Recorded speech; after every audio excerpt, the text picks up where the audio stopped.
بسم اللہ الرحمن الرحیم۔ یزید کی موت کے متعلق مورخین نے کے الگ الگ اقوال اور روایات ملتی ہیں، جن میں سب سے زیادہ باسند اور صحیح قول یہ ہے کہ شہادت حسین کے واقعہ کے بعد جب یزید اپنے جشن اور تکبر میں مست تھا، اس وقت اس نے مکہ پر حملہ کرنے کا حکم جاری کیا۔ یہ سن 64 ہجری ربیع الاول کا مہینہ تھا۔ چند ہی دنوں میں وہ ایک موذی بیماری میں مبتلا ہو گیا۔ اس کے پیٹ میں خطرناک درد اٹھا جس سے اس کی آنتیں سڑنے لگیں اور ان میں کیڑے پیدا ہونے لگے۔ دمشق کے بڑے بڑے طبیبوں کو بلایا گیا، لیکن وہ اس بیماری سے یزید کو شفا یاب کرنے میں ناکام ہو جاتے تھے، کیونکہ یہ اللہ کی طرف سے قہر تھا جو اسے قبر تک لے جانے والی تھی۔ آنتوں کے سڑنے کے بعد وہ بستر پر مچھلی کی طرح تڑپنے لگا اور اپنے بستر پر پاؤں مارتا تھا۔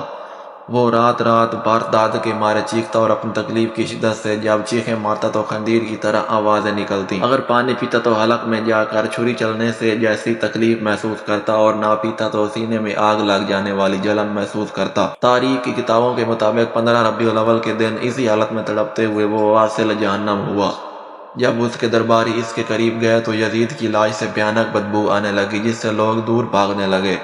ایک روایت کے مطابق اسے مقام حرین میں دفن کیا گیا ہے۔ اگر ویڈیو اچھی لگی ہو تو ویڈیو کو لائک کریں، چینل کو سبسکرائب کر دیں۔ ملتے ہیں نیکسٹ ویڈیو میں، تب تک کے لیے اللہ حافظ۔